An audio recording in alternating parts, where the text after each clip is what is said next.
வெங்காயம்,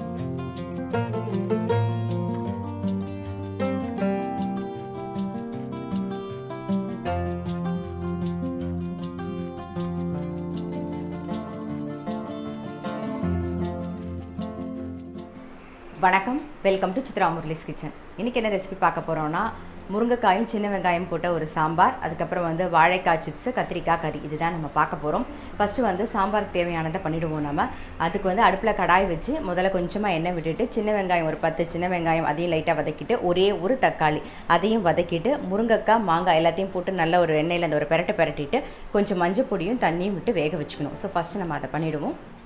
பாருங்கள், இந்த பக்கம் முருங்கைக்காலாம் வேகட்டும். வேகிறதுக்குள்ளே நம்ம வந்து வாழைக்காய் சிப்ஸ் தான் பண்ண போகிறோம். அதுக்கு எண்ணெய் விட்டு முதல்ல காய வச்சுக்கலாம்.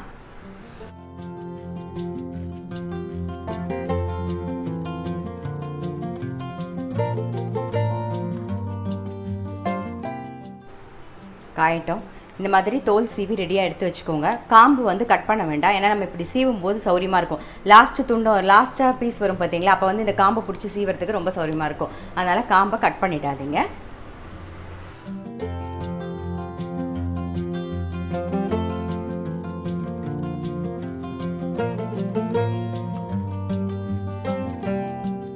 பாருங்கள், இந்த மாதிரி லாஸ்ட்டாக இருக்கும்போது சௌரியமாக இருக்கும் சீவறதுக்கு. பாருங்கள், அவ்வளோதான், கொஞ்சம் கூட வேஸ்ட் ஆகாது. வாழைக்காய் சீவியாச்சு. இங்கே பாருங்கள், இந்த பக்கம் வந்து முருங்கைக்காயும் நல்லா வெந்துடுது. நம்ம இன்றைக்கி என்ன சேர்க்க போகிறோன்னா, குழம்பு பொடி தான் சேர்க்க போகிறேன். அதாவது இதில் வந்து வரமிளகா, தனியா, மஞ்சள் 3த்தையும் சேர்த்து அரைச்சி வச்சுருக்கேன். ஸோ அந்த பொடி தான் சேர்க்க போகிறேன்.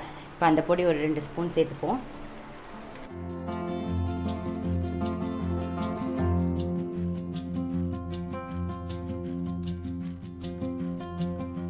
கொஞ்சம் தண்ணி விடுவோம், ஒரு கொதி வரட்டும். இனிமேல் இந்த மூடி வைக்க வேண்டாம், ஒரு கொதி வரட்டும்.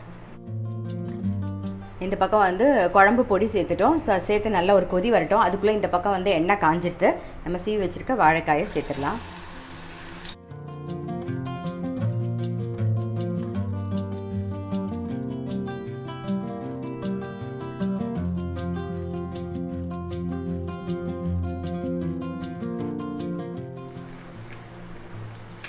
பாருங்கள், வாழைக்காய் நான் சீவி வச்சுட்டேன். சில பேர் பார்த்தீங்கன்னா இது மேலே வச்சு அப்படியே கூட சீவிடுவாங்க. பட் எனக்கு இதுதான் சௌரியமாக இருக்கும், அதனால நான் அந்த மாதிரி பண்ணேன். அதுக்கப்புறம் வந்து கொஞ்சமாக மஞ்சள் பொடியும் உப்பும் போட்டு கொஞ்சம் தண்ணியில் வந்து கரைச்சி வச்சுருக்கேன். இதை வந்து 1 ஸ்பூன் விட்டுடலாம். நாம்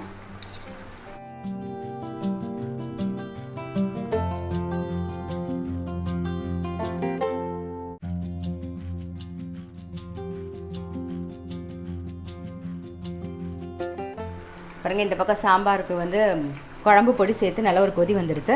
பருப்பு வந்து பருப்பு இந்த கரண்டியில், பருப்பு கம்மியாக இருந்தால் போதும், கொஞ்சம் சாம்பார் வந்து நீர்க்க தான் இருக்கும்.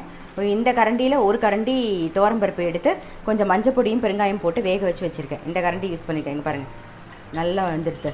சரி, இப்போ இதை சேர்த்துடலாம்.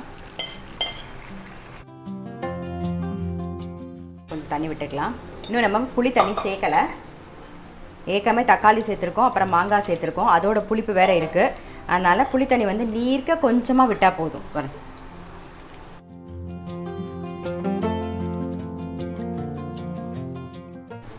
ஒரு சின்ன நெல்லிக்காய் சைஸில், ரொம்ப சின்ன நெல்லிக்காய் சைஸில் புளி கரைச்சி வச்சுக்கோங்க. நீர்க்க கரைச்சி வச்சுக்கோங்க. இப்போ அதை சேர்த்துட்றேன் நான். பாருங்கள், நீர்க்க தான் இருக்குது. பாருங்கள்,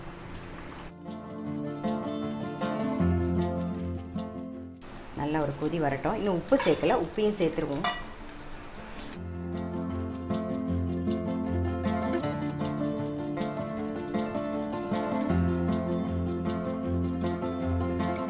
இந்த மாதிரி நீர்க்க இருக்கும், பட் நல்லாயிருக்கும். இது தோசைக்கு, இட்லிக்கும் கூட தொட்டுக்கிறதுக்கு ரொம்பவே நல்லாயிருக்கும். பிசைஞ்சு சாப்பிட்றதுக்கும் ரொம்பவே நல்லாயிருக்கும்.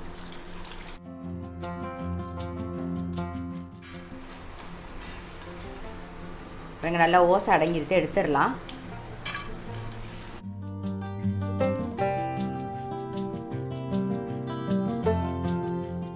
இதே மாதிரி அடுத்த செட் போட்டுக்கலாம்.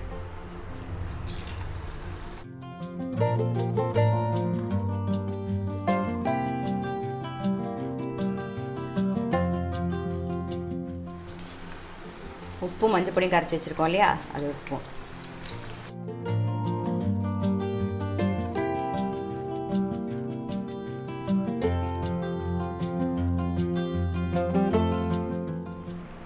பாருங்கள், அதுக்குள்ளே சாம்பாருக்கு வந்து நம்ம கொஞ்சம் தாளித்து கொட்டிக்கலாம்.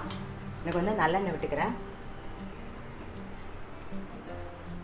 பாருங்கள், எண்ணெய் காஞ்சிடுது. சாம்பாருக்கு தாளிச்சிடலாம். கடுகு ஒரு 1/2 டீஸ்பூன், சீரகம், வெந்தயம் ஒரு 1/4 டீஸ்பூன், அதுக்கப்புறம் ஒரே ஒரு வரமிளகா.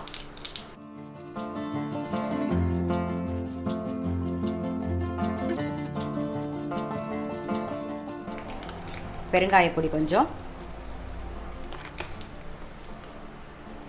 கருவேப்பிலை.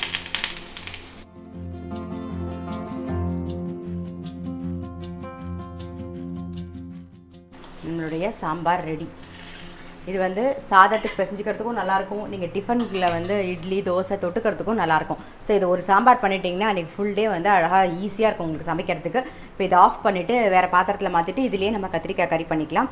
இந்த பக்கம் எண்ணெயை காய வச்சு மிச்சம் இருக்கிற வாழைக்காயெல்லாம் நம்ம வந்து பொரிச்சு எடுத்துடலாம்.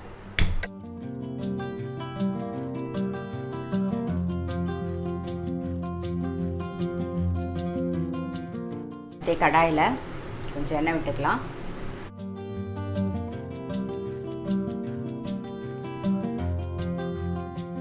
தாளிக்கிறதுக்கு வந்து கடுகு, உளுத்தம்பருப்பு, சீரகம், கொஞ்சம் கருவேப்பிலை, அவ்வளோதான். நம்ம ஆல்ரெடி முன்னாடியே வந்து கடாயை சூடு பண்ணதுனால டக்குன்னு எண்ணெய் காஞ்சிரும், போட்டுடலாம்.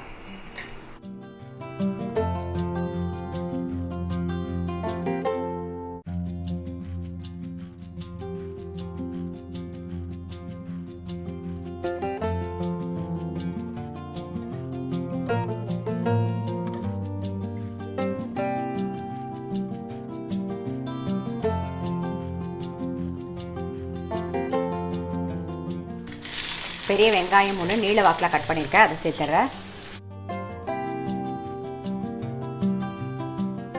வெங்காயம் வதங்கிடுத்து. நம்ம வந்து கட் பண்ணி வச்சுருக்கிற கத்திரிக்காயை சேர்த்துடலாம். கத்திரிக்காயும் சேர்த்துட்டு கொஞ்சம் உப்பையும் சேர்த்துருவோம். கத்திரிக்காய்க்கு தேவையான உப்பு. இப்போ கொஞ்சமாக மஞ்சள் பொடி நல்லா மிக்ஸ் பண்ணிவிட்டு மூடி வச்சிடலாம். வேகட்டும் கத்திரிக்காய்.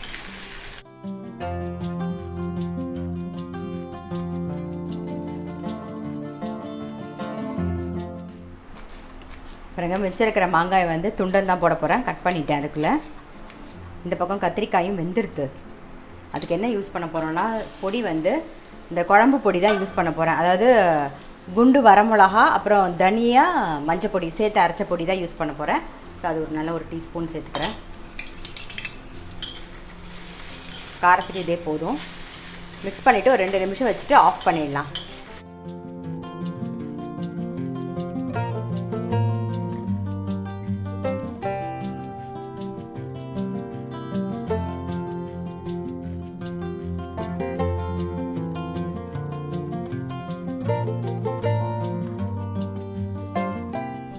கொஞ்சமாக மஞ்சள் பொடி,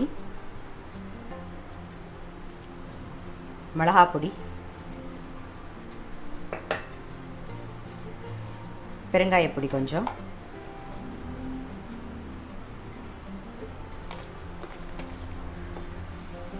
அப்புறம் உப்பு. இந்த பக்கம் நல்லா இழுப்பக்கரண்டியில் வந்து ஒரு 2-3 ஸ்பூனுக்கு மேலே வந்து நல்லெண்ணெய் விட்டுருக்கு. அது நல்லா காஞ்சின்னு இருக்கு. கடுகு, மாங்காய் துண்டத்துக்கு கடுகு மட்டும்தான் நான் தாளிக்கிறேன்.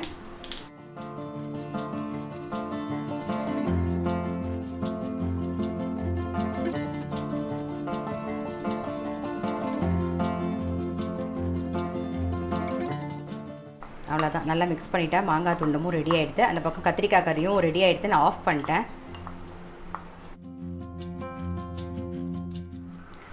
இன்றைக்கி ரெசிபி பார்த்துருப்பீங்க. முருங்கைக்காயும் சின்ன வெங்காயமும் போட்ட சாம்பார். அந்த சாம்பார் தண்ணியாக தான் இருக்கும். அது வந்து நீங்கள் சாதத்தில் பிசைஞ்சு சாப்பிட்றதுக்கும் நல்லாயிருக்கும், இட்லி தோசைக்கு தொட்டுக்கிறதுக்கும் நல்லாயிருக்கும். அதுக்கப்புறம் வந்து வாழைக்காய் சிப்ஸு, கத்திரிக்காய் வந்து வெங்காயம் போட்ட கறி, மாங்காய் துண்டம். அவ்வளோதான். ரொம்ப சிம்பிளான சமையல் தான்.